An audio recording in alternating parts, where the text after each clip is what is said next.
The echo of the shockwave took minutes to fully die down, leaving a heavy, singing static in the air of the obsidian vault.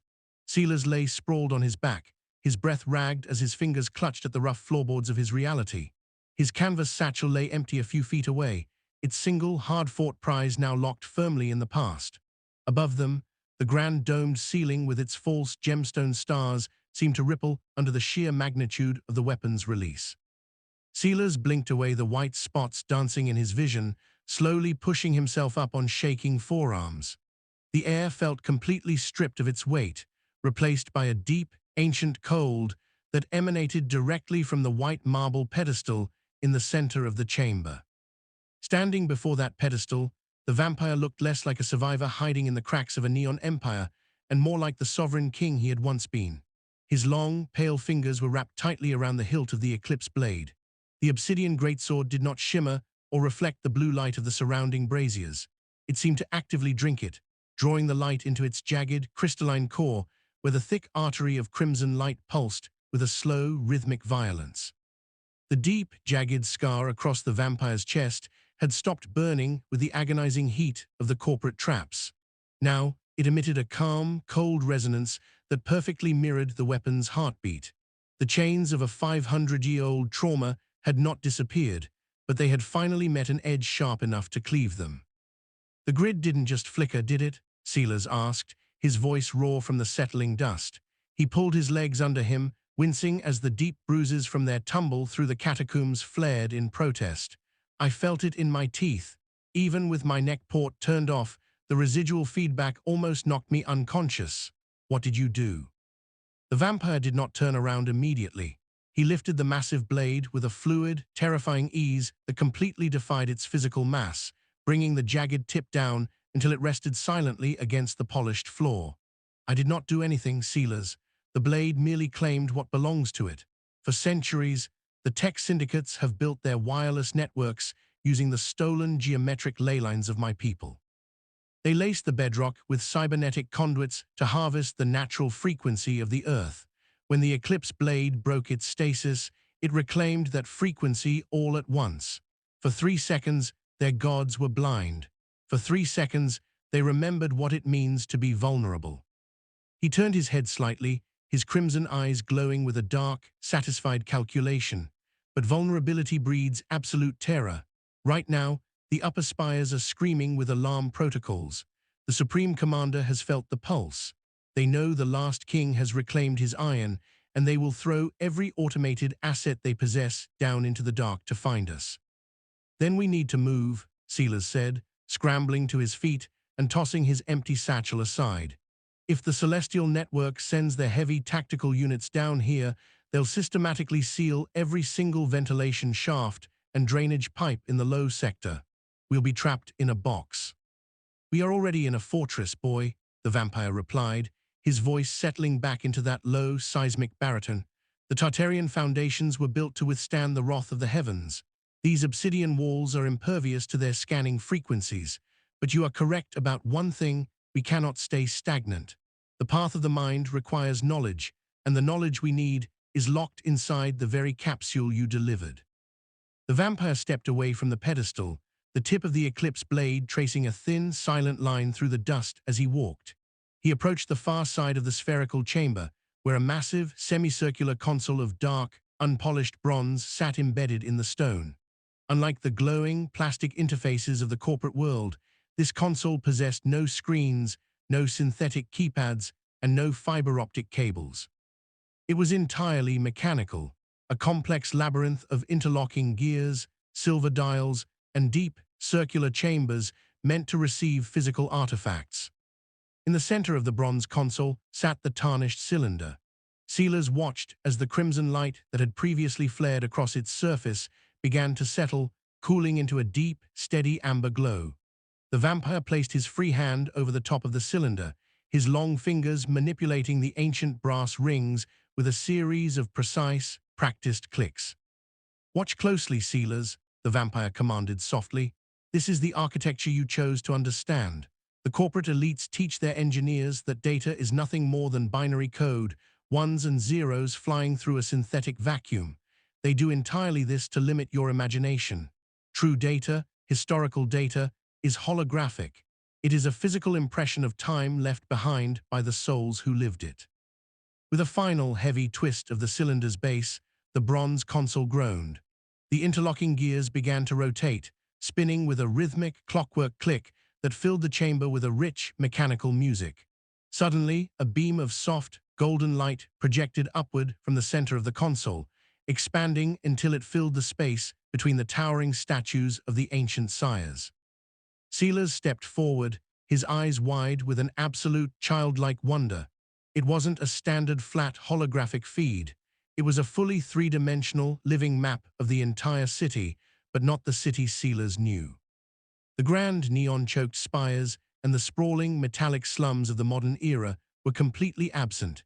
In their place stood a breathtaking metropolis of colossal stone architecture. Massive, golden-domed cathedrals rose high into a clear, unpolluted night sky, connected by sweeping stone aqueducts and lush, terraced gardens that overflowed with green life. The ley lines of the earth were visible as pulsing veins of pure, golden energy, flowing naturally through the foundations of the buildings without the need for insulated wires or heavy transformers. "This was the capital before the alignment," the vampire murmured, his eyes reflecting the golden light of the projection. "A world where humanity and my kind lived in a violent yet stable equilibrium. We did not harvest you for sport, Sealers. We protected the borders of this reality from the entities that dwell beyond the veil, and in return, the blood of your ancestors fed our strength. It was a covenant of survival." The projection shifted rapidly, the golden light turning a sickening synthetic yellow. Sealers watched in horror as massive, silver-plated ships descended from the clouds. They weren't wood or iron. They were towering blocks of cold geometry, tearing through the stone domes with high-frequency plasma beams. The figures that emerged from the craft were terrifying, fallen angels clad in blinding white armor, their bodies already half-fused with primitive cybernetic appendages. They didn't offer a war of soldiers, they offered a war of corruption. They hijacked the golden ley lines, driving massive iron spikes into the earth to force the natural energy into their own mechanical storage cells. "The tech angels," Sealers whispered, the historical propaganda pieces he had scavenged suddenly aligning with the brutal reality before him. "The corporate streams say they descended to save humanity from the dark predators of the old world.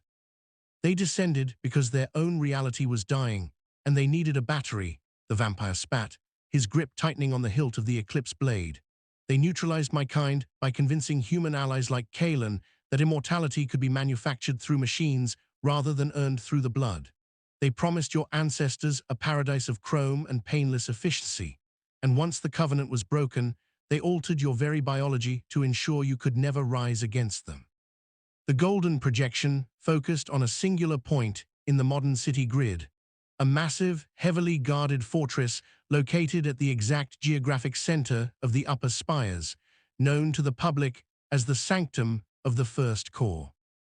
"That is where the primary network transmitter is housed," the vampire said, pointing the tip of his black blade toward the glowing center of the hologram. "It is the source of the wireless psychic feed that keeps the populace compliant.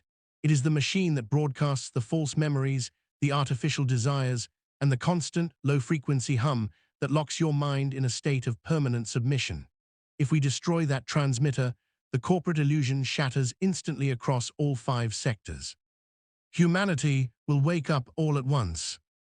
But to get there, we have to cross through the high sector," Sealers analyzed, his scavenger instincts automatically evaluating the structural defenses.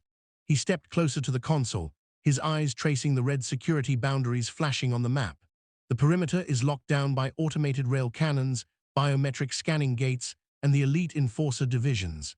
Even with my port disabled, we wouldn't make it past the first transit terminal without triggering an absolute tactical alert."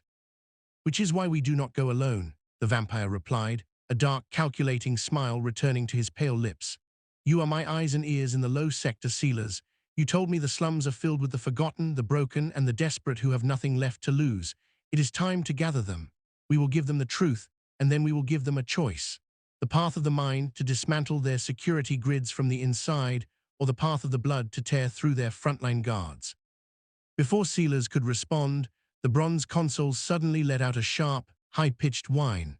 The golden historical projection flickered violently, its clean lines warping into a chaotic, fractured web of static.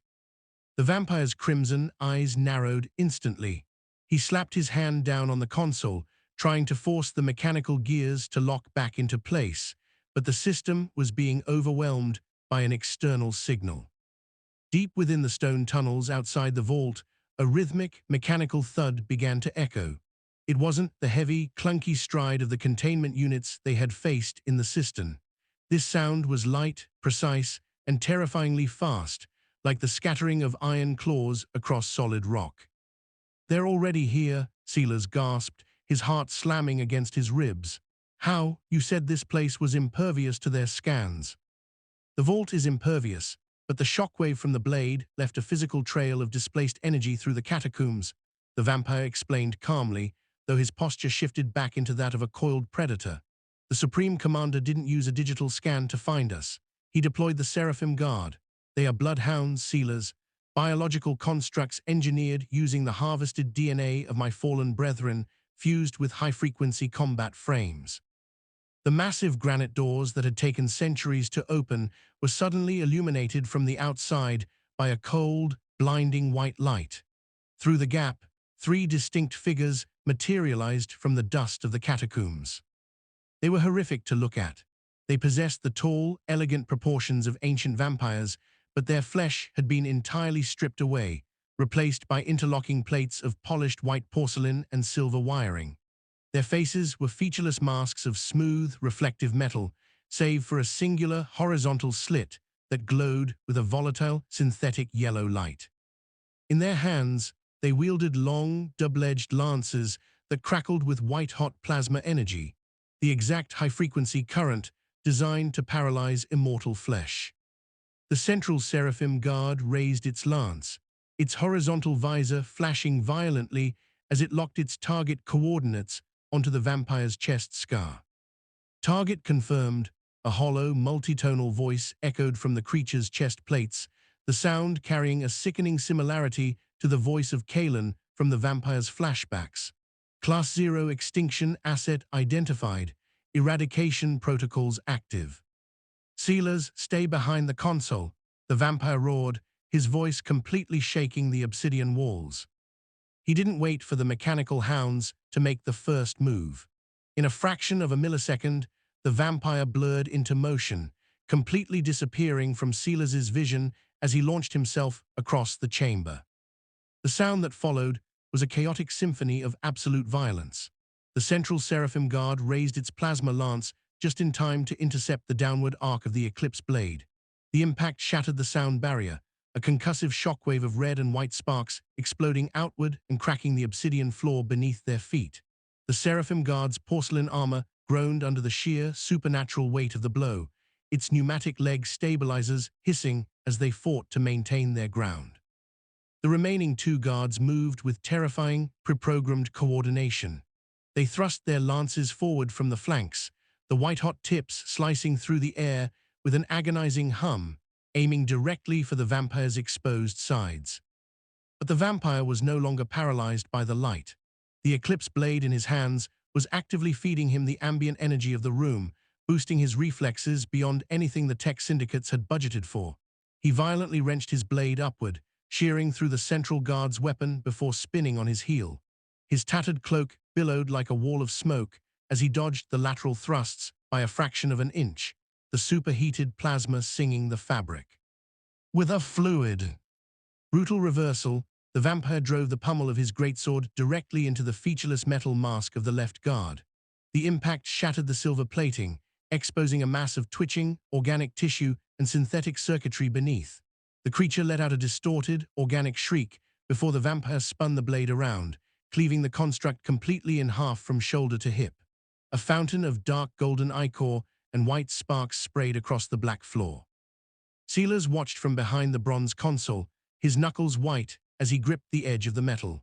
He could see the remaining two guards recalibrating their tactics, their visors flashing in a synchronized pattern as they prepared a dual-frequency suppression field that would lock the room down.